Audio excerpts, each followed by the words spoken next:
अगर आपके यूरिन के अंदर झाग बहुत लंबे समय से आ रहा है, आप यूरिन पास करने गए हैं और आपको ऐसा नज़र आ रहा है कि बहुत ज़्यादा झाग बन रहा है, साबुन के पानी जैसा वहाँ पे कलेक्शन हो रहा है, तो वो इंडिकेट करता है कि आपके पेशाब में प्रोटीन का लीकेज हो रहा है। अगर आपकी बॉडी में कोई भी ऐसे लक्षण देखने को मिल रहे हैं, तो आपको इस तरीके की डाइट फॉलो करनी है जो आपके पेशाब में जो प्रोटीन लीकेज हो रहा है, उसको कम करना स्टार्ट कर दे। हेलो एवरीवन, मैं डॉक्टर प्रगति गुप्ता और आज हम बात करेंगे किस तरीके की डाइट का इंटेक हम डेली रूटीन के अंदर रखें कि हमारे जो यूरिन में प्रोटीन का लीकेज हो रहा है वो कम होता चला जाए। बॉडी में जो सिम्टम्स आ रहे हैं, वीकनेस आ रहा है, वजन गिर रहा है, बहुत ज़्यादा थकावट बन रही है, सूजन आ रही है, वो कम होती चले जाए। तो जब भी हम प्रोटीन यूरिया की बात करते हैं, पेशाब में प्रोटीन की लीकेज की बात करते हैं, तो ये स्टेज 1 ऑफ किडनी फेलियर से लेकर and stage of renal disease जो माना जाता है, सबके अंदर ही ये सिम्टम कॉमनली देखने को मिलता है। अब ये होता क्यों है? अगर आपकी किडनी किसी भी कारण से बीपी बढ़ने की वजह से, शुगर लेवल्स बढ़ने की वजह से नुकसान उठा रही है, उसकी फंक्शनिंग कैपेसिटी कम होती चली जा रही है, तो उस कंडीशन में क्या होता है, आपकी बॉडी में जो प्रोटीन रिटेन होना चाहिए था, एब्जॉर्ब होना चाहिए था, वो पेशाब के रास्ते लीक होना स्टार्ट हो जाता है।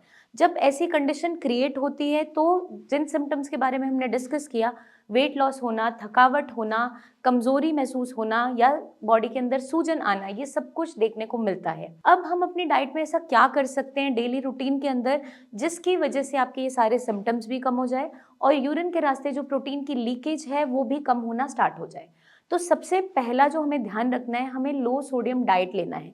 अब लो सोडियम डाइट के अंदर क्या आता है, आप अपने नमक का इंटेक कम करेंगे और अपने बीपी का मैनेजमेंट करना स्टार्ट करेंगे। अगर हम नमक की मात्रा बहुत ज़्यादा ले रहे हैं तो हमारी बॉडी में फ्लूइड एक्यूमुलेशन होना स्टार्ट हो जाता है, आपकी बॉडी में पानी भरना स्टार्ट हो जाता है, क्योंकि नमक की टेंडेंसी होती है अपने अराउंड पानी को रिटेन करना।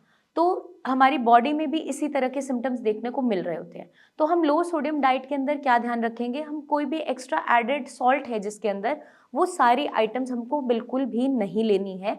फॉर एग्जाम्पल जितनी भी अचार है, चटनी है, पापड़ है, फ्रोज़न फूड है या फिर हमारा सॉल्ट का इंटेक अपनी डेली रूटीन के अंदर जो हम खाने में डाल रहे हैं, चाहे आपकी सब्जी में है, चाहे दाल में है, उसको लिमिट करना इम्पॉर्टेंट हो जाता है। नेक्स्ट जो हमें ध्यान रखना है वो है लो पोटेशियम डाइट को फॉलो करना। अब लो पोटेशियम डाइट के अंदर हमें क्या ध्यान रखना है, हम कोई भी high potassium fruits and vegetables का इंटेक नहीं करेंगे। जितनी भी आपकी हरे पत्तेदार साग सब्जियां होती है, जैसे पालक है, मेथी है, बथुआ है, धनिया है, पुदीना है, इन सभी के अंदर पोटेशियम की मात्रा ज़्यादा रहती है। साथ के साथ आपके जो फ्रूट्स हैं, जैसे एवोकाडो है, कीवी है, खजूर है, ड्राई फ्रूट्स हैं या ड्राइड फ्रूट्स जैसे हम खुमानी को सुखा लेते हैं या प्लम्स को सुखा लेते हैं, ड्राइड ब्लूबेरीज हैं, इन सब के अंदर ही पोटेशियम की मात्रा बहुत ज़्यादा होती है। कोकोनट है, कोकोनट वाटर है, ये सारी चीज़ें हमें अवॉइड करनी है। तो पेशेंट का जो कंसर्न रहता है वो ये होता है, मैम हम ऐसा क्या लें खाने के अंदर जिससे हमारी बॉडी में एनर्जी भी बनी रहे और पोटेशियम की मात्रा ज़्यादा ना हो। तो उसका आंसर है, आप ऐसी लो पोटेशियम वेजिटेबल्स का इंटेक डेली रूटीन में ऐड ऑन कर दीजिए।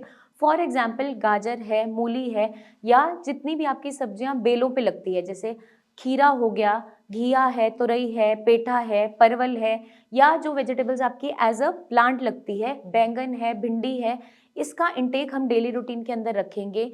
ये सारी की सारी आइटम्स हम इजीली इंटेक कर सकते हैं। हाई पोटेशियम के अंदर आपकी ब्राउन रूटी वेजिटेबल्स भी आती हैं, जैसे कि आलू हो गया, शकरकंदी हो गया, जिमीकंद है, चुकंदर है। इन सारी की सारी फूड आइटम्स का इंटेक हमें बिल्कुल भी नहीं करना है, ताकि आपकी बॉडी में पोटेशियम की एक्यूमुलेशन ना हो और आपको तकलीफ आगे चलकर ना झेलनी पड़े। तो अगर हम लो पोटेशियम डाइट को फॉलो करते हैं तो डेफिनेटली आपके यूरिन में जो प्रोटीन का लीकेज ज़्यादा होता चला जा रहा है वो कम होना स्टार्ट हो जाता है। थर्ड जो चीज़ का हमें ध्यान रखना है वो है, हम अपनी डाइट के अंदर कुछ भी हेवी प्रोटीन नहीं लेंगे, लाइट प्रोटीन का इंटेक करेंगे। और लाइट प्रोटीन के अंदर सबसे बेस्ट क्या माना जाता है वो है मूंग की दाल। मूंग की दाल, अगर आप कभी भी आपका स्टमक अपसेट है, फीवर है, वो होता है मूंग की दाल। तो मूंग की दाल की अगर आप खिचड़ी लेना चाहें या दलिया में ऐड ऑन करके लेना चाहें या रोटी के साथ कंज्यूम करना चाहें, आप उसे इजीली कर सकते हैं। बट हमें क्या ध्यान रखना है, उसकी भी मात्रा को बहुत ज़्यादा एक्सीड नहीं करना है। As per the body weight, as per requirement 1 कटोरी अलाउड होती है किडनी फेलियर के पेशेंट में। वो डिपेंड करता है कि आपका जो लेवल्स हैं वो कैसे हैं, प्रोटीन लॉस कितना है, उसके हिसाब से हम उस चीज़ों को रिकमेंड करते हैं। तो आपके माइंड में कोई भी डाउट्स हों अपनी डाइट को लेकर, सिम्पटम्स को लेकर, तो आप हमें कमेंट करके पूछ सकते हैं कि किस तरीके की डाइट आप फॉलो कर सकते हैं। आप अपनी रिपोर्ट्स भी शेयर कर सकते हैं। उसके बेसिस पे हम एग्जैक्टली आपको आइडिया देंगे कि आपको अपनी डाइट को किस तरीके से रखना है, ताकि आपके क्रिएटिनिन वैल्यूज़ भी ना बढ़े और जो पेशाब के अंदर प्रोटीन का लीकेज हो रहा है वो कम होते चले जाए और एक टाइम ऐसा आए जो प्रोटीन लीकेज बिल्कुल बंद हो जाए। क्योंकि अगर आपके यूरिन के अंदर कॉन्टिन्यूसली प्रोटीन का लीकेज बना रहता है, आपकी बॉडी में स्वेलिंग होना और वीकनेस होना, ये सब कुछ स्टार्ट हो जाता है। तो अगर हम चाहते हैं कि हमारे यूरिन के अंदर प्रोटीन लीकेज रुक जाए, उसके लिए हमें डेली रूटीन पे आपका बीपी, शुगर इन चेक रखना है और जो पानी का इंटेक है वो भी एक ऑप्टिमम अमाउंट में रखना है, ताकि यूरिन फॉर्मेशन प्रॉपर तरीके से होते रहे। वो ऑप्टिमम अमाउंट हर किसी के लिए अलग हो सकती है, तो हमें कैसे डिसाइड करना है? अगर आपकी बॉडी में स्वेलिंग प्रेजेंट नहीं है, वाटर इनटेक कर सकते हैं, और अगर आपकी बॉडी में स्वेलिंग प्रेजेंट है तो हमें इसको 1 लीटर से बिलो रखना होता है, आपके सारे फ्लूइड्स को मिला के। चाहे आपका दाल है, चाहे मिल्क है, चाहे पानी है, चाहे कोई भी और लिक्विड हम इनटेक कर रहे हैं, ये सारा का सारा हमें 1 लीटर तक ही लिमिट करना होता है। डिपेंड करता है कि आपके बॉडी में सिम्पटम्स कैसे हैं। तो कस्टमाइज़्ड अगर आप चाहते हैं जानना कि आपकी बॉडी की क्या रिक्वायरमेंट है, तो आप कमेंट करके ज़रूर पूछिए, अपनी रिपोर्ट शेयर कीजिए, क्योंकि उसी बेसिस पे हम अच्छे तरीके से आपको गाइड कर पाएँगे, समझा पाएँगे कि डेली रूटीन के अंदर आपको किस तरीके से डाइट लेना है, ताकि आपकी किडनीज़ हेल्दी रह सकें, साथ के साथ जो सिम्पटम्स आ रहे हैं वो कम होते चले जाएँ और आपको सिम्प्टोमेटिक आराम भी मिलता चले जाए और आपका डिज़ीज़ आगे प्रोग्रेस ना हो, उसकी स्टेजेस वहीं पर ही स्टॉप हो जाए, मैनेज हो जाए। जल्दी ही मिलेंगे हम नेक्स्ट वीडियोज़ में, तब तक के लिए eat healthy, stay healthy and take care.